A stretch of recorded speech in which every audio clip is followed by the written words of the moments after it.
नमस्कार। जो हमने यूजीसी नेट के लिए कार्यक्रम शुरू किया था, उस क्रम में आज हम यूनिट 10 पढ़ रहे हैं, जो कि अन्य गद्य विद्याएं हैं। और उसी क्रम में हमें आज टॉपिक पढ़ना है प्रेमचंद्र घर में, जिसके लेखक जो हैं वो शिवरानी देवी हैं और ये प्रेमचंद्र की धर्म पत्नी है। तो वो मूल रूप से आज हमें पढ़ना है। इसकी लेखिका कौन है? शिवरानी देवी हैं।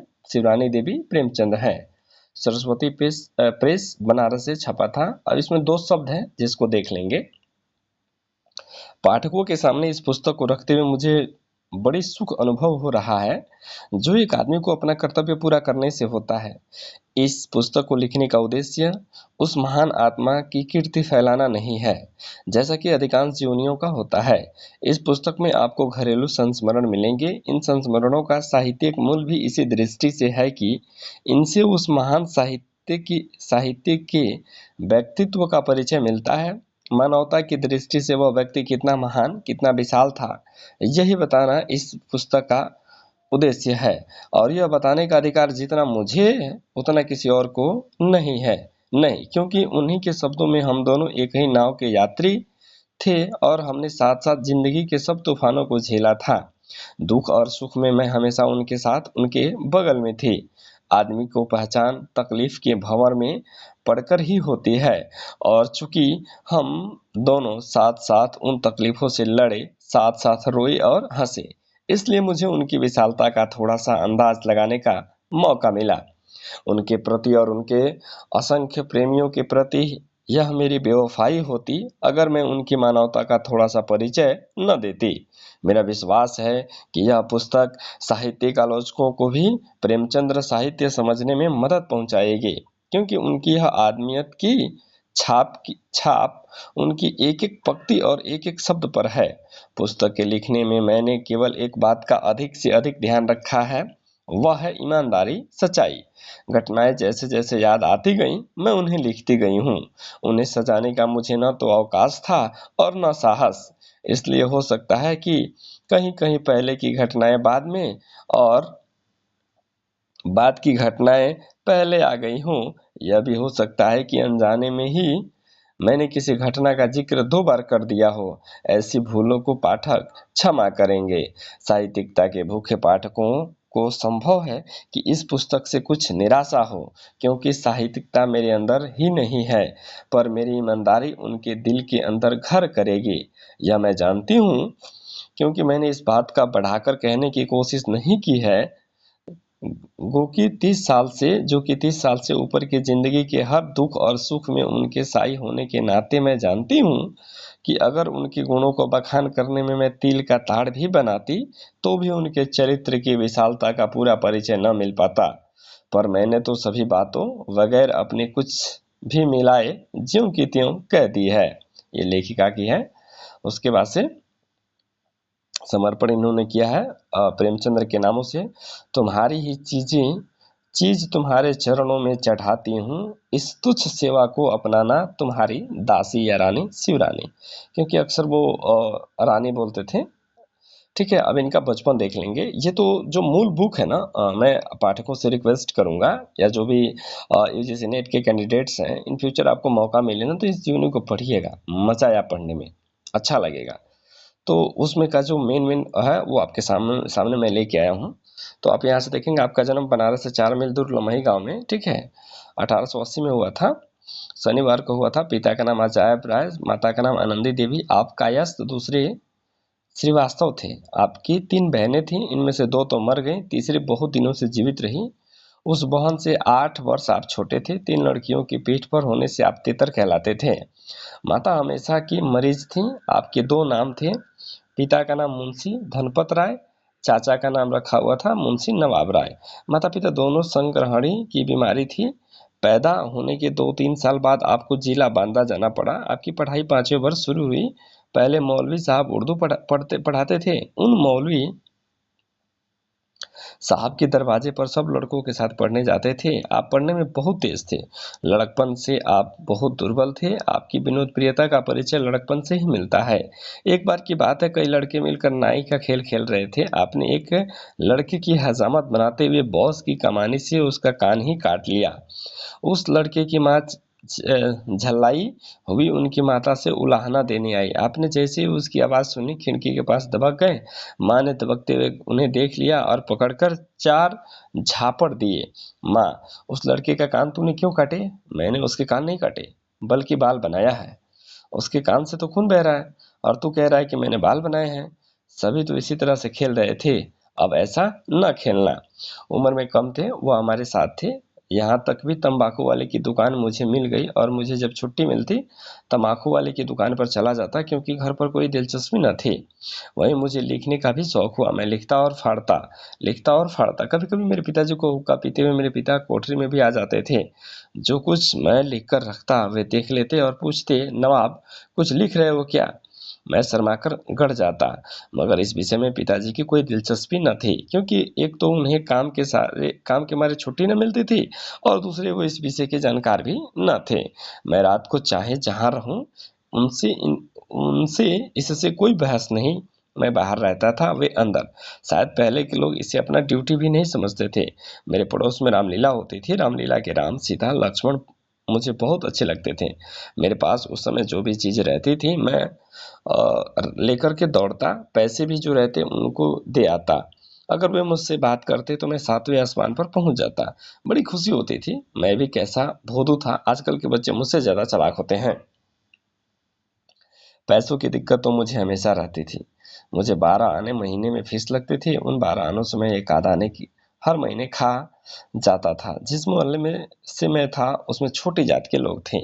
वे लोग मुझसे लेकर 2-4 पैसे खा लेते थे, इसलिए फीस देने में मुझे बड़ी दिक्कत होती थी। घर में माँ तो थी नहीं, चाची से ही मांगता। वे बुरी तरह झल्लाती। पिता से कहने की हिम्मत न थी, इसलिए अपनी माता की याद मुझे बार बार सताती थी। सच कहता हूँ, झूठ बोलना भी एक फन है। सच कहने के कारण ही मैं मारा जाता। जिस घर में मैं था वो एक अहिरिन का था। वह विधवा थी। इनमें और मेरी चाची में काफी हंसी मजाक होता था। मैं भी सुनता। मुझे उनके हंसी मजाक में मजा आता। मुझे 13 साल की उम्र में, ठीक है, इसके बाद से मैंने क्या किया है, जैसे कि कहानी बड़ी है ना, सॉरी, जीवनी बड़ी है ना, तो बीच बीच में एक एक पेज वो इंपॉर्टेंट है, उसी को मैंने लिया है। उसके बाद से लेटर्स चल के अपना जो नोट्स मैंने इस पे बनाया है वो भी मैं आपसे डिस्कस करूंगा। प्लस में एक और बुक जो है, उससे भी क्या क्या नोट्स हैं जो हम लोग को नेट के एग्जाम की दृष्टि से या अन्य कहीं भी प्रोफेसर के एग्जाम की दृष्टि से महत्वपूर्ण होगा, उसको मैंने यहाँ संकलित किया है। मैं पूरी की पूरी लगभग 700 पेज की कहानी है, वो मैं आपसे पढ़ने नहीं आया, पढ़ाने नहीं आया इस पे। तो फिर देखेंगे। ये बेटा रो, ये भी इम्पोर्टेंट नहीं है, ठीक है, क्योंकि मैंने तो ये पूरी की पूरी कहानी पढ़ी है, ठीक है। फिर नीचे आते हैं, विवाह इनका देख लेंगे, ठीक है। तो मेरा विवाह बस्ती जिले के मेहदावल तहसील में रामापुर गांव में ठीक हुआ था। वे भी अपने घर के जमींदार थे। कुछ पूर्व का रीति रिवाज ऐसा है कि जब मुझे घर से लोगों ने बुलाया, तब सैकड़ों स्त्रियां घर में थी। हंसी मजाक का बाजार गर्म था। पुरुषों के नाते मैं ही एक था। मुझे हंसी मजाक अच्छा लगता था। सब मुझसे हंसी मजाक करते थे, मैं अकेला उनसे परेशान था। खैर, किसी तरह उनसे उबरा। फिर मेरी स्त्री की विदाई का समय आया। कई रोजों रोज का अरसा हो गया था। ऊँट गाड़ी से आना पड़ा। जब हम ऊँट गाड़ी से उतरे, मेरी स्त्री ने मेरा हाथ पकड़कर चलना शुरू किया। मैं इसके लिए तैयार न था। मुझे झिझक मालूम हो रही थी। उम्र से वो मुझसे ज्यादा थी। जब मैंने उसकी सूरत देखी तो मेरा खून सूख गया। मैं ठीक तो थी।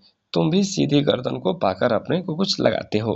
नहीं जी, बेशर्मी मुझे पसंद न थी। जितनी दूरी रहता हूँ, उससे उतना देखने के लिए दिल में कुतूहल रहता है। मैं कहती, इसकी मानो तो ये शिवरानी देवी जो है वो अपनी बातें कह रही हैं उनकी पत्नी को लेकर के, ठीक है। क्योंकि प्रेमचंद्र की उनसे पहले एक और शादी हो चुकी थी और वो पत्नी सुंदर न थी। फिर प्रेमचंद्र उसको वापस उसके मायके छोड़ आए। उसके बाद से कुछ दिन के बाद से शिवरानी देवी, जो कि एक बाल विधवा थी, 11 वर्ष की अवस्था में उनकी शादी हुई। 2-3 महीने में वो विधवा हो गई। फिर शिवरानी देवी के जो पिताजी थे, उन्होंने अखबार में विज्ञापन निकलवाया शादी के लिए। फिर प्रेमचंद्र ने वो देख करके हाँ कह दिया और उनके पिताजी से जा करके मिले। फिर इनकी शादी हुई और प्रेमचंद्र ने अपने घर में भी नहीं बताया कि ये लड़की जो है वो विधवा है, ठीक है। तो पहली बार समाज में क्रांति लाने का काम जो है वो प्रेमचंद्र ने किया है, क्योंकि उस जमाने में किसी विधवा से शादी करना बहुत बड़ी बात थी। वो भी किसी श्रीवास्तव परिवार में या कायस्थ परिवार में, तो और पॉसिबल नहीं था। तो जो लोग विचारों के धनी होते हैं या बड़े आदमी होते हैं, वो ऐसे नहीं बनते। उन्होंने समाज में कई क्रांतियां लाई होती हैं और एक क्रांति के रूप में आप ये भी देख सकते हैं। अब यहाँ से शिवरानी देवी, चूंकि ये जो प्रॉपर पूरा जीवनी है ना वो 88 भागों में विभक्त है, ठीक है। तो उसमें क्या है, अलग अलग नाम से, जैसे शिवरानी देवी के नाम से ही एक अलग खंड है इसमें, या एक अलग टॉपिक बना करके उनके बारे में दिया गया है। तो अब यहाँ से देखेंगे शिवरानी देवी। मेरी पहली शादी 11वें साल में हुई थी। वह शादी कब हुई इसकी मुझे खबर नहीं। और कब मैं विधवा हुई इसकी भी मुझे खबर नहीं। विवाह के 3-4 महीने बाद ही मैं विधवा हुई, इसलिए मुझे विधवा कहना मेरे साथ अन्याय होगा, क्योंकि जो बात मैं जानती ही नहीं वो मेरे माथे मढ़ना ठीक नहीं। मेरे पिता का नाम मुंशी देवी प्रसाद था, ठीक है, मुंशी देवी प्रसाद याद रखेंगे। जिला फतेहपुर, मौजा सलीमपुर, डाक खाना कनवार। मेरे पिता मुझे इस हालात में देख करके खुश न थे। वे अपने आप को मिटाकर मुझे सुखी देखना चाहते थे। पहले तो उन्होंने पंडितों से सलाह ली, उसके बाद उन्होंने इश्तिहार यानी कि अखबार में जो इश्तिहार निकलवाते हैं वो निकलवाया। इश्तिहार आपने भी पढ़ा। उसके बाद कई जगह लड़के तय हुए, मगर मेरे पिता को लड़के पसंद ना आते। उसी समय आपने उन्हें खबर भेजा, मैं शादी करना चाहता हूँ, मैंने यहाँ तक पढ़ा है और मेरी इतनी आमदनी है। मेरे पिता ने लिखा, आप फतेहपुर आइए, मैं वहाँ मिलूंगा। बाबूजी फतेहपुर गए। आप मेरे पिता को पसंद आए। उन्होंने आपको बराच्छा और किराए के रुपये दिए। मुझे यह नहीं मालूम कि मेरी शादी कहाँ हो रही है। मेरी शादी में आपकी चाची वगैरह किसी की राय नहीं थी, मगर ये आपकी डिढेरी थी या सॉरी दिलेरी थी। आप समाज का बंधन तोड़ना चाहते थे। यहाँ तक कि आपने अपने घर वालों को खबर नहीं दी। मेरी शादी हुई। शादी में ही ना घर आई और न 14 रोज रही। मेरी तबीयत लगती न थी, क्योंकि मेरी माँ मर चुकी थी। एक मेरा भाई 5 बरस का था। उसको मैं उसी तरह स्नेह करती थी जैसे माँ अपने बच्चे को करती है। मेरे जब 14 साल पूरे हुए तभी माँ मर चुकी थी। मेरा भाई तब 3 वर्ष का था। उसी समय मुझे अपनी जिम्मेदारियों का ज्ञान हुआ।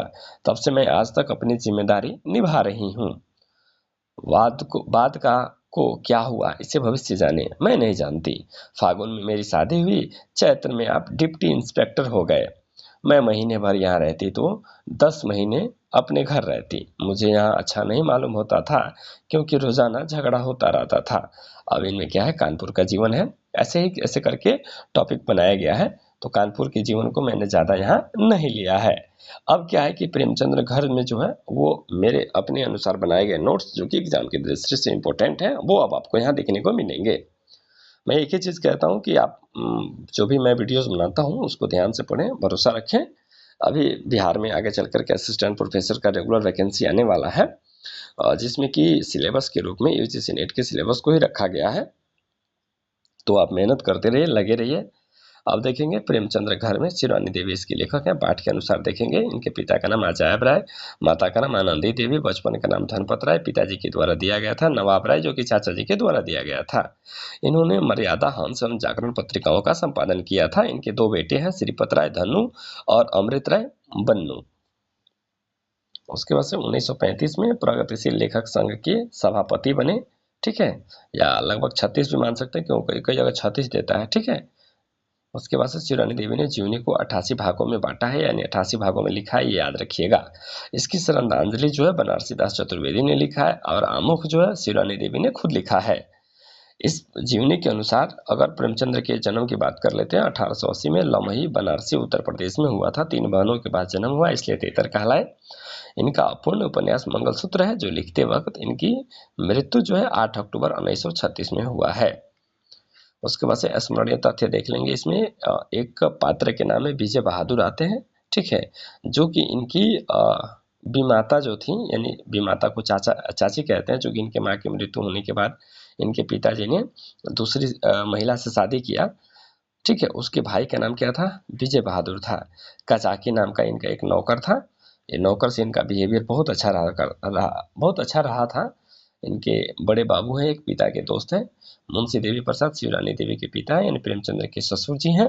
कमला की बात कर लेते हैं तो ये प्रेमचंद्र की पुत्री हैं। अब हम यहाँ से देखेंगे कुछ और प्रेमचंद्र घर में शिवरानी देवी, ठीक है। तो ये क्या है ना कि एक अलग फॉर्म में है, कहानी टाइप का, तो इसको भी आप पढ़िएगा, और जैसे जो जो चीज़ें मैंने अंडरलाइन किया है उसको अपने नोट्स में सम्मिलित कर सकते हैं। प्रेमचंद्र घर में प्रेमचंद्र की जीवनी है, उनकी पत्नी शिवरानी देवी द्वारा रचित। इस पुस्तक में शिवरानी देवी ने प्रेमचंद्र के संपूर्ण जीवन को दर्शाया है। इसका प्रकाशन सन 1944 में हुआ था। प्रेमचंद्र के पिता का नाम अजायब राय, माता का नाम आनंदी देवी था। प्रेमचंद्र को इनके पिता जी ने मुंशी धनपत राय तथा चाचा जी ने नवाब राय नाम दिया था। इन्होंने मर्यादा, हंस तथा जागरण पत्रिकाओं का संपादन भी किया। प्राय इनका पहला उपन्यास प्रेमा को माना जाता है, किंतु इस पुस्तक के अनुसार उनका पहला उपन्यास कृष्णा को माना जाता है, जो कि 1905 में प्रयाग से छपा था, जबकि प्रेमा को दूसरा माना गया है। इनके दो बेटे श्रीपत राय धनु तथा अमृत राय वन्नु थे। प्रेमचंद्र 1935 में प्रगतिशील लेखक संघ के सभापति बने। ये महात्मा गांधी के विचारों से प्रभावित थे। सेवा इनका मूल धर्म था। शिवरानी देवी ने प्रेमचंद्र के संपूर्ण जीवन को इस पुस्तक के 88 भागों में दिखाया है। पुस्तक की श्रद्धांजलि बनारसी दास चतुर्वेदी और आमुख शिवरानी देवी ने लिखा है। सारांश देख लेंगे। प्रेमचंद हिंदी कथा साहित्य के सर्वाधिक प्रसिद्ध रचनाकार हैं। जितनी गहराई उनकी रचनाओं में मिलती है, उतनी उनके निजी जीवन में भी। मुंशी प्रेमचंद का जन्म बनारस जिला के लमई गांव में 31 जुलाई 1880 को हुआ था। प्रेमचंद ने अपने पिता अजायब राय के एकमात्र पुत्र थे। उनकी 3 बहनें थी, जिसमें 2 की मृत्यु हो गई। प्रेमचंद अपनी बहन से 8 वर्ष छोटे थे, या बहन उनकी 8 वर्ष बड़ी थी। प्रेमचंद जब 8 वर्ष के थे, तब उनकी माता का निधन हो गया। पिता की बदली होने के कारण उन्हें बार-बार स्थान बदलते रहना पड़ता था। पिता ने दूसरी शादी की और घर में भी माता आई, जिन्हें वे चाची कहते थे। चाची का व्यवहार उनके प्रति अच्छा नहीं रहता था, फिर भी ये चाची का सम्मान करते थे। उनकी पहली शादी जिस स्त्री से हुई, वो उम्र में इनसे बड़ी और बदसूरत थी। रोज की लड़ाई झगड़े से उबकर प्रेमचंद्र ने उसको उसके घर पहुंचा दिया। शिवरानी देवी से दूसरा शादी कर ली। ठीक है, शिवरानी देवी इनकी कौन थी? दूसरी पत्नी थी। इस जीवनी में प्रेमचंद्र के बचपन से लेकर जीवन के अंतिम दिनों तक का वर्णन है। वह विनोदप्रिय व्यक्ति थे। उन्हें पतंग उड़ाने का बहुत शौक था। ठीक है, और उसमें डायरेक्ट वो वर्णन करती हैं, शिवरानी देवी लिखती हैं कि पतंग उड़ाने का बहुत शौक था। प्रेमचंद्र की दिनचर्या का वर्णन करते हुए शिवरानी देवी लिखती हैं कि रोज सुबह 4 बजे जाकर वो घूमने जाते थे और आकर के हुक्का पीते थे, और नाश्ते में जो भी मिलता खा पी करके लिखने के लिए बैठ जाते थे। वे हमेशा दूसरों की भलाई का सोचते थे। वे स्वभाव से ही संवेदनशील और भावुक प्रवृत्ति के थे। उन्हें परिवार से बहुत लगाव था। वे हर व्यक्ति की जरूरतों का ध्यान रखते, चाहे वो घर का नौकर ही क्यों न हो। ठीक है, प्रेमचंद्र ने अपने जीवन के विभिन्न पदों पर कार्य किया। वह जैसे मास्टर, हेडमास्टर, फिल्म लेखक, संपादन आदि। वह अपने घर गृहस्थी में अनेक कष्टों से जूझते हुए अपने लेखन कार्य करते थे। वह साहित्य रचना को इतना आवश्यक समझते थे कि जीवन के एक दिन भी बेकार नहीं करना चाहते थे। प्रेमचंद्र महात्मा गांधी के विचारों से विशेष प्रभावित थे। गांधी जी के प्रेरित होकर के प्रेमचंद्र ने अपनी नौकरी छोड़ दी। वे हिंदुस्तानी राष्ट्रभाषा हिंदी में विश्वास रखते थे। प्रेमचंद्र विचारों से काफी प्रगतिशील थे। उन्होंने अपनी पुत्री कमला के विवाह में कन्यादान नहीं किया, क्योंकि उनका विचार था कि बेजान चीज दान में दी जा सकती है, जानदार चीजों में तो गौ ही दी जा सकती है, फिर लड़की का दान कैसा, यह मुझे पसंद नहीं है। और ये बात मुझे इतनी अच्छी लगी कि मैंने इसको अंडरलाइन कर दिया। और ये बात सच भी है कि कोई किसी किसी बेटी को दान कैसे कर सकते हैं? बेटी दान करने वाली चीज कैसे है? मैं इस बात को नहीं मानता। प्रेमचंद्र होली, दिवाली आदि त्योहारों को बहुत खुशी से मनाते थे। दिखावे और फालतू खर्च में विश्वास नहीं करते थे। प्रेमचंद्र हमेशा समाज के लिए तत्पर रहते थे। वे समाज सेवा के लिए कई बार जेल भी गए थे। प्रेमचंद्र हमेशा मजदूरों के पक्ष में रहते थे। वह खुद को भी मजदूर ही मानते थे। हाँ, कलम का मजदूर भी उनको कहा जाता है। वह स्वाधीनता आंदोलन में अपनी पत्नी के साथ सक्रिय थे। अपने जीवन के अंतिम दिनों में बहुत बीमार होने पर भी मंगलसूत्र नामक उपन्यास लिख रहे थे। 8 अक्टूबर 1936 को असाध्य रोग से पीड़ित होने के कारण इस महान रचनाकार का देहावसान हो गया। इसका विशेष क्या है देख लेंगे। 3 बहनों के बाद होने के कारण प्रेमचंद्र को तेतर कहते थे। विजय बहादुर बीमाता थे। कजाकी नौकर था। बड़े बाबू पिता के दोस्त थे। घी के साथ इनको शक्कर खाना अच्छा लगता था, और इसका वर्णन शिवरानी देवी ने किया है उस जीवनी में भी। तो आप पढ़िएगा तो मिल जाएगा। इन्हें गुड़ खाना बहुत पसंद है। ये पेटी में किलो के हिसाब से गुड़ रखते थे और गुड़ खाते थे। अपनी पहली शादी में इतने खुश थे कि मंडप छाने के लिए बांस खुद काटे थे। इसका भी वर्णन डायरेक्ट उसी में मिलता है। पहला विवाह बस्ती जिले के मेहदावल तहसील में रामपुर गांव में हुआ था। पहली पत्नी उम्र में बड़ी और देखने में बदसूरत थी। इलाहाबाद जाने पर 10 रुपये मिलते थे, जिसमें 7 रुपये घर भेजते थे और 5 रुपये का ट्यूशन पढ़ाकर कुल 8 रुपये में अपना गुजार बसर करते थे। शिवरानी देवी की पहली शादी 11 वर्ष की अवस्था में और 3-4 महीने में ही विधवा हो गई थी। मुंशी देवी प्रसाद जो शिवरानी देवी के पिता थे। कमला जो है मुंशी प्रेमचंद्र की पत्नी है, पुत्री है, सॉरी। प्रेमा जो है उपन्यास बाद में विभव हो गया। शिवरानी देवी की पहली कहानी साहस थी, जो कि चांद पत्रिका में प्रकाशित हुआ था, जो प्रेमचंद्र के पत्र को देख करके मालूम हुआ था। इस रचना में प्रेमचंद्र ने अपने जीवन के कई जुड़े राज बताए, जैसे कि उनके जीवन में 2 पत्नी के होते हुए भी एक अन्य स्त्री के साथ संबंध। देखिए क्या होता है, जब ऐसी ऐसी घटनाएं किसी जीवनी में देखने को मिलती है ना, तो जीवनी की सत्यता की परख होती है क्योंकि कोई व्यक्ति चाहेगा कि अपने जीवन से उन अनवांटेड पहलुओं को छुपा दे, लेकिन अगर कोई व्यक्ति नहीं छुपाता है तो समझो कि वो जीवनी सच है। इसी तरह से जो मनु भंडारी का यही सच है, जीवनी हमने पढ़ा था, जो कि अपने सिलेबस में भी है, उसमें भी उन्होंने बहुत कुछ वर्णन किया है। रमणिका गुप्ता करके एक है अपने सिलेबस में, उन्होंने भी बड़ी साहस से इन चीज़ों को सामने रखा है। ठीक है, अब देखेंगे उनकी इस जीवनी में स्थान स्थान पर उनका रचना संदर्भ मिलता है, जैसे कजाकी, गुल्ली डंडा, रामलीला आदि कहानियों का प्रमुख उदाहरण। उस समय विशाल भारत में मैंने एक लेख लिखा था प्रेमचंद्र जी के साथ 2 दिन, उसका अंतिम वाक्य था, प्रेमचंद्र के सत्संग में एक अजीब आकर्षण है। उनका घर एक निष्कपट आडंबर शून्य सदगृहस्थ का घर है। यद्यपि प्रेमचंद्र जी काफी प्रगतिशील हैं, समय के साथ बराबर चल रहे हैं, फिर उनका सरलता तथा विवेकशीलता ने उनके गृह जीवन के सौंदर्य को अछूत तथा अविचलित बनाए रखा है। श्रद्धांजलि से पंक्तियां ली गई हैं। अच्छा, एक चीज और था कि यूजीसी नेट के एग्जाम में ना बहुत सवाल बने हैं कि ये पंक्तियां कहाँ से ली गई, तो श्रद्धांजलि से ली गई हैं कि आमुख से ली गई हैं, तथा ये जैसे कि 1-2 बार सवाल बना है कि शिवरानी देवी ने किससे कहा, तो प्रेमचंद्र से, प्रेमचंद्र ने किससे कहा तो शिवरानी देवी से। ये चीज़ें आगे आएंगी तो इसको आप क्या करिएगा, अपने नोट्स में सम्मिलित कर लीजिएगा। सम्मिलित नहीं भी करिएगा तो एक बार यदि इसको पढ़िएगा तो अगर फ्यूचर में आपके किसी भी एग्जाम में ऐसे सवाल मैच करेंगे तो आपको याद तो आएगा ना कि कम से कम इस टॉपिक से और इसने इनसे कहा था। इसलिए इन चीज़ों को यहाँ देख लीजिएगा। भले ही कुछ मनचले लेखक ने अपने प्रेमचंद्र या गोर्की के मुकाबले को समझे, यह उनकी अहमान्यता ही है। प्रेमचंद्र अद्वितीय थे, चिरकाल तक अद्वितीय ही रहेंगे। वैसे हिंदी माता एक से एक योग्य सपूत को जन्म देती रही है और भविष्य में भी वह गोद सुनी न होगी, पर प्रेमचंद्र ने अपने ढंग के निराले थे।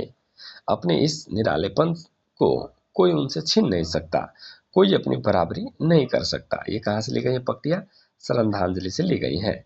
शिवरानी जी ने प्रेमचंद्र जी की पूरक थी, उनकी कोरम कोर छाया प्रतिबिंब नहीं। तर्क में वह प्रेमचंद्र से कभी कभी इक्कीस ही बैठती थी, 19 नहीं। ठीक है, उसके बाद से जनवरी 1932 में विशाल भारत में लिखा था, हिंदी वालों के लिए सचमुच कलंक की बात है कि उनके सर्वश्रेष्ठ कलाकार को आर्थिक संकट बना रहता है। संभवतः इसमें कुछ दोष प्रेमचंद्र का भी है, जो अपनी प्रबंध शक्ति के लिए प्रसिद्ध नहीं, जबकि जिनके व्यक्तित्व में वह लौ दृढ़ता भी नहीं जो साधारण कोटि के आदमियों का शिकार बनने से बचा सके। कुछ भी हो, पर हिंदी जनता अपने अपराध से मुक्त नहीं हो सकती। ये पंक्तियाँ कहाँ से ली गई है, श्रद्धांजलि से ली गई है। उन्हीं के शब्दों में, हम दोनों एक ही नाव के यात्री थे और हमने साथ ही साथ जिंदगी के सब तूफानों को झेला था। दुख में और सुख में मैं हमेशा उनके साथ, उनके बगल में थी। आदमी की पहचान तकलीफ के भंवर में पड़कर ही होती है। चूंकि हम दोनों साथ साथ उन तकलीफों से लड़े, साथ साथ रोए और हंसे, इसलिए मुझे उनकी विशालता का थोड़ा सा अंदाजा लगाने का मौका मिला। ये कब बातें कहाँ से, जो आमुख है ना और प्रेमचंद्र घर में, उस आमुख से ये पंक्तियां ली गई हैं। स्त्री में स्त्रीत्व ही नहीं बल्कि मातृत्व भी होना चाहिए। जब तक वह भाव न हो तब तक वह किसी से प्यार पालन कुछ भी संभव नहीं। प्रेमचंद्र ने कहा था किससे, शिवरानी देवी से। पुस्तक के लिखने में मैंने केवल एक बात का अधिक से अधिक ध्यान रखा है, वह ईमानदारी, सच्चाई। घटनाएं जैसे जैसे याद आती गई मैं उन्हें लिखती गई हूँ। उन्हें सजाने का मुझे न तो अवकाश था और न ही साहस। ये कहाँ से लिया गया है, आमुख से लिया गया है। उसके बाद फिर देखेंगे, साहित्यिकता के भूखे पाठकों को संभव है कि इस पुस्तक से कुछ निराशा हो, क्योंकि साहित्यिकता मेरे अंदर ही नहीं, पर मेरी ईमानदारी उनके दिल के अंदर घर करेगी, या मैं जानती हूँ। यह आमुख से लिया गया और ऊपर आमुख पढ़ करके मैंने पूरा आपको सुनाया भी। उसके बाद से क्या है कि इसके माने तो यह हुए कि औरत हमेशा पुरुष से तेज रहती है।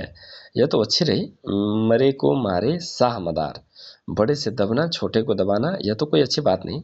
इससे रानी देवी कहती हैं प्रेमचंद से। फिर आगे क्या है कि यह तुम्हारी बड़ी भूल है, मैंने तुम्हें तकलीफ देने की नीयत से नहीं रोका, बल्कि इसलिए तुम्हें जाने देना नहीं चाहता। तुमको तकलीफ देने में मुझे क्या मिलेगा, मैं सच कहता हूँ। तुम घर चली जाती हो तो मुझे अच्छा नहीं मालूम होता। ये प्रेमचंद्र कहते हैं शिवरानी देवी से। महोबे में स्त्री अपने बारात विदा होने के बाद रात को हर घर में बजाती गाती जाती हैं और एक हाथ में आरती का थाल लिए रहती हैं, दूसरे हाथ में बेलन लिए रहती हैं। जो पुरुष घर में रहता है, बारात में नहीं जाता, उसको उसी से मारती हैं। मेरे घर आने के पहले ही आपकी साहित्य सेवा जारी थी। आपका पहला उपन्यास कृष्णा प्रयाग से प्रकाशित हो चुका था। मेरी शादी के साल ही आपका दूसरा उपन्यास प्रेमा निकला, जिसका नाम आगे चल कर के विभव हुआ। यह तो हमेशा की बात है कि जब किसी सरकार किसी पुस्तक को जब्त करती है तो उसके खरीदारों की संख्या बढ़ जाती है, महज एक देखने के लिए कि आखिर उसमें है क्या। प्रेमचंद्र कहते हैं शिवानी देवी से, मुझे भी इच्छा होती कि मैं भी कहानी लिखूं, हालांकि मेरा ज्ञान नाम मात्र को भी ना था, पर मैं इस कोशिश में रहती थी कि किसी तरह मैं भी कोई कहानी लिखूं। उनकी तरह तो क्या लिखती, मैं लिख लिख कर फाड़ देती और उन्हें दिखाती भी नहीं थी। ये शिवानी देवी कह रही हैं। यह हिंदुस्तान की खास विशेषता है कि किसी के जीवन काल में मनुष्य उसे ठीक ठाक नहीं पहचान पाता। खो जाने पर ही मनुष्य उसकी कीमत को पता लगता है। अगर मैं पहले उन्हें समझ गई होती तो मेरी दशा न होती। मैं पहले इन बातों का आलोचना न करती। जैसे जैसे इन सब बातों को समझती हूँ वैसे वैसे कलेजे पर छुरियां सी चल जाती हैं। वही मैं हूँ, सब बातें उसी तरह से हैं, समय वही है, हाथ मलना ही खाली बाकी रह गया है। यही सन 1914 की बात है, जब 2-3 दिन बीत जाने पर पंडित जी ने 3-4 खांची मछलियां भेजी, साथ में एक दोहा। धीमर ने फंस्यों अभी दीनहीन सफरीन, प्रेमचंद्र भोजन करें विद्या बुद्धि प्रवीण। और एक कौन थे, पंडित मनन द्विवेदी करके थे, उन्होंने ये पंक्तियां लिख करके भेजी थी, दुआ लिख करके भेजी थी। फिर से यहाँ देखेंगे, जिसको तुम त्याग तपस्या बलिदान समझती हो वो भी एक ही नहीं है। यहाँ तो हम तुम दोनों अपने पापों का प्रायश्चित करना मात्र है। प्रेमचंद्र बोलते हैं शिवानी देवी से, इस जगह तुम गलती पर हो। विजेता हमेशा गर्व से अंधा रहता है। अगर विजेता गर्व से अंधा न हो तो उसे मनुष्य न कहना चाहिए, बल्कि देवता। अगर देवता नहीं है तो ये कहता हूँ कि वह तुम्हारे भाई बंद क्या कम अंधे हैं, जो कि विजेता भी नहीं है। और यहाँ जो हिंदुस्तानी हाकिम आता है वह अंग्रेजों की अपेक्षा कड़ी शासन करता है, और उसी से देखकर हमारे देश के नवयुवकों की वृत्ति भी इसी तरह की होती जा रही है। मुझे इस स्थान पर रहीम का दोहा बहुत उपयुक्त मालूम होता है, प्यादा से फर्जी भयो टेढ़ो मेढ़ो जाए। ये प्रेमचंद्र की पंक्तियां हैं, शिवानी देवी से कहते हैं। ऐसे प्रकाशकों की ज़रूरत नहीं है कि वह अपने ही पेट भरें, लेखकों को भी कुछ मिलना चाहिए। एकेडमिक और लेखकों को तो पारिवारिक संबंध सा होना चाहिए। आजकल के लेखकों को तरह नहीं, न प्रकाशकों की तरह ही। जब तक दोनों में ऐसा संबंध न होगा तब तक कुछ भी नहीं होने वाला है। इस तरह लेखक का जब कुछ लाभ नहीं होता वे निराश होकर बैठ जाते हैं, जिससे लेखकों का विकास नहीं हो पाता और साहित्य की उन्नति भी रुक जाती है। प्रेमचंद्र कहते हैं शिवानी देवी से, जिस भाषा का साहित्य अच्छा होगा उस समाज का भी अच्छा होगा। समाज के अच्छा होने पर मजबूरन राजनीति भी अच्छी होगी। ये तीनों साथ साथ चलने वाली चीजें हैं। मैं बोली, तो क्या इस जरूरी है कि इन तीनों को साथ लेकर ही चला जाए? आप बोले, इन तीनों का उद्देश्य ही जो एक है, साहित्य इन तीनों चीजों से उत्पत्ति के लिए एक बीज का काम कर देता है। साहित्य और समाज में राजनीति का संबंध बिल्कुल अटल है। समाज आदमियों के समूह को ही तो कहते हैं। समाज में हानि लाभ तथा सुख दुख होता है वह आदमियों पर ही होता है। राजनीति में जो सुख दुख है वह आदमियों पर ही पड़ता है। साहित्य से लोगों का विकास मिलता है। साहित्य से आदमी की भावनाएं अच्छी और बुरी बनती हैं। इन्हीं भावनाओं को लेकर आदमी जीता है, और इन सब तीनों में चीजों की उत्पत्ति के कारण आदमी ही है। दलीलिए कोई बात नहीं, इसकी माने तो दुनिया के मैं महात्मा गांधी को सबसे बड़ा मानता हूँ। उनका भी उद्देश्य यही है कि मजदूर और काश्तकार सुखी हों। वह इन लोगों को आगे बढ़ाने के लिए आंदोलन मचा रहे हैं, मैं लिखकर उनको उत्साह दे रहा हूँ। महात्मा गांधी हिंदू मुसलमान की एकता चाहते थे, तो मैं भी हिंदी और उर्दू को मिलाकर के हिंदुस्तानी बनाना चाहता हूँ, प्रेमचंद्र ने कहा था शिवानी देवी से। यहाँ से फिर देखेंगे, पहले स्त्रियों को पुरुषों ने दबाया, जब स्त्रियां कमजोर हो गईं तब उन्हीं की संतान हम बच्चे भी गुलाम बने।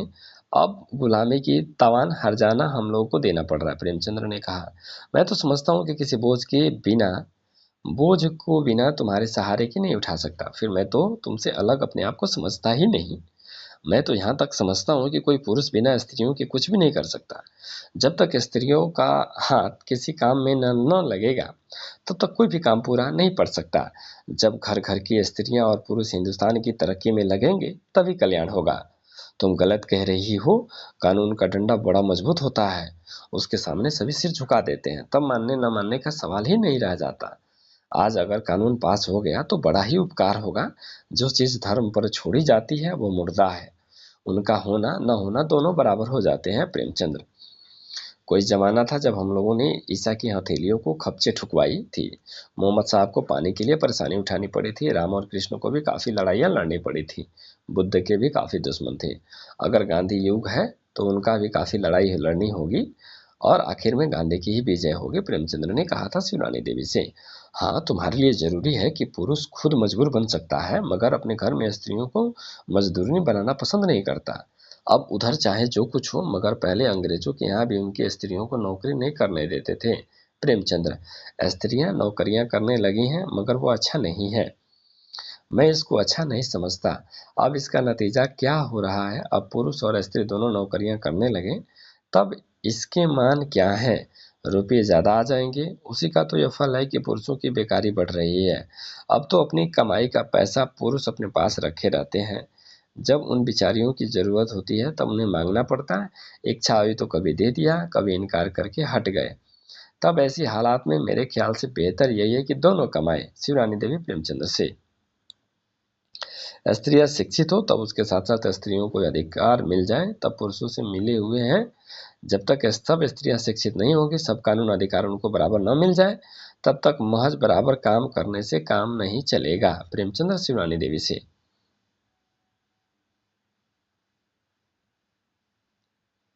सिद्धांत भी कोई चीज होती है, जो चीज आदमी अपने हाथों से बनाता है उसे कुछ प्रेम भी तो हो जाता है। जब तक आदमी हाथ पैर मार सकता है तब तक उसको खराब होते नहीं देख सकता। जैसे बच्चों का तुम सोच करते हो, लड़के लड़कियों से कोई आशा रखता है कि वो आराम ही देंगे, मगर चूंकि बच्चे हो जाते हैं तो उनसे मोहब्बत हो ही जाती है। और उन्हीं बच्चों के लिए हम लोग दिन रात कौन सा त्याग नहीं करते। लोग कहते हैं कि सन्यासी त्याग करता है। अरे मैं कहता हूँ कि सन्यासी क्या त्याग करेगा। अच्छे से अच्छा खाता है और बेफिक्र रहता है। न बचने की खुशी है, न मरने का गम है। कहाँ क्या होता है इसकी उसे फिक्र नहीं। और यहाँ घर गृहस्थी वालों को क्या हालात उसकी सुनो। दिया होता है, उसका काम होता है रोशनी करना, सो वो करता है।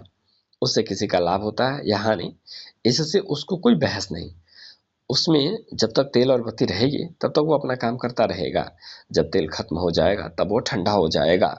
तब उस ठंडे चिराग से न तो तुम कभी पूछती हो कि कहाँ गया, और न ही वही तुमको ढूंढने आता है। प्रेमचंद्र ने शिवरानी देवी से कहा था। मैं उनकी इन बातों को गहराई से सोचने लगी। मैं देखती जाती थी और आंखों में आंसू गिरते जाते थे। उसके इतिहास के अध्ययन से मेरा मन कमजोर हो रहा था। उस मीनार को देखती हुई से मैं सोचती, जाने कितनी स्मृतियां खो गई। उसे बनाने वालों को ढूंढने की कोशिश कोई करे तो बेकार होगा। मनुष्य स्थायी नहीं। जब ईश्वर की बनाई चीज स्थायी नहीं है तो मनुष्य की कैसे होगी। यह एक तमाशा है। मनुष्य कोई चीज नहीं होता। बार बार मेरे अंदर यही सवाल नाच रहा था। दुनिया का दुनिया का कारोबार ज्यों का त्यों चलता रहता। जिस दिन अच्छे बीत जाते हैं वह हाथ मलते रहते हैं। हाँ, वह अस्थायी तस्वीर हृदय के अंदर एक कसक पैदा करती रहती है। सच कहा जाए तो अस्थायी वही चीज है जो दिल के अंदर दर्द पैदा करती रही। जो मिलने वाली चीज है वो जो मिलने वाली चीज है वो अस्थायी हृदय के अंदर एक कसक पैदा करती रहे। सच कहा जाए तो अस्थायी वही चीज है जो दिल के अंदर दर्द पैदा करती है। जो मिलने वाली चीज है वो अपनी नहीं है, आज है कल नहीं है। हाँ, अपना दर्द ही मरते दम तक साथ देता है। पहले ये बातें रोजमर्रा की थी, आज वही कहानी हो रही है। आदमी कहाँ से कहाँ पहुंच जाता है इसको कभी कोई भूल कर भी नहीं सोचता। और हाँ, उससे कहीं ज्यादा दर्द इन घटनाओं को सोचने में हो रहा है। मैंने कभी सोचा था कि कहानी मुझे कभी लिखनी पड़ेगी, मगर नहीं, ये सब समय सब कुछ करा दे लेता है। इंसान स्वयं के हाथ का खिलौना है। जैसा समय खिलाता है उसी तरह से खिलता है। उसी में से मैं एक भी हूँ। उसी में से एक मैं भी हूँ। इनका सिद्धांत था कि नौकर को नौकर मत समझो। नौकर तो अपना एक मददगार होता है। तुम नौकर को जरूरत होती है, नौकर को तुम्हारी। दोनों को एक दूसरे की जरूरत होती है। ऐसे ही समझना चाहिए। वे अक्सर हम लोगों को ऐसे समझाते थे। फिर थोड़ा सा अब देखेंगे। तुम गलती करती हो रानी। लेखक के पास ऐसा होता ही क्या है जिसे तुम अलग अलग बांट दे। लेखक के पास तो उसकी तपस्या ही होती है और वही सबको दे सकता है। उससे सब लोग लाभ भी उठाते हैं। लेखक तो अपनी तपस्या का कुछ अंश अपने लिए नहीं छोड़ता। जो लोग तपस्या करते हैं वो तो अपने लिए। लेखक जो तपस्या करता है उससे जनता का कल्याण होता है। वो अपने लिए कुछ भी नहीं करता। आदमी को सबसे ज्यादा अक्लमंद समझता है, सबसे ज्यादा शक्तिमान समझता है, पर अपने अपने को प्रेमी और कोमल समझता है। उसका उल्टा है। अकल की तो यह हालत है कि जिस्म के अंदर कुछ पता नहीं पाते कब क्या हो जाएगा, इसका कुछ ठिकाना नहीं। शक्ति की यह हालत है कि सब कुछ आंखों के सामने होता रहता है और हम कुछ नहीं कर पाते, खाली हाथ बैठे रह जाते हैं। प्रेमचंद्र कहते हैं शिवरानी देवी से, मैं खाली तुम्हारा ऋणी होना चाहता हूँ, दूसरों का नहीं। तुम जितनी भी सेवा करोगे मुझे खुशी ही होगी, क्योंकि इस जन्म में आराम मिलेगा। उस जन्म में भी। प्रेमचंद्र कहते हैं, मैंने कोई तुम्हारे प्रेस का ठेका नहीं लिया है। तब आप खिलखिलाकर हंस पड़े और बोले कि जब तुमने मेरा ठेका ले लिया है तब मेरा रहा ही क्या, सब कुछ तुम्हारा ही तो है। फिर हम तुम दोनों एक नाव के यात्री हैं, हमारा तुम्हारा कर्तव्य जुदा नहीं हो सकता। जो मेरा है वो तुम्हारा भी है, क्योंकि मैंने अपने आप को तुम्हारे हाथों में सौंप दिया है। मैं खुलकर रो पड़ी, तभी से आज तक रो रही हूँ। अब मुझे किसका डर, पाठकों के आगे मुझसे लिखा नहीं जा रहा है।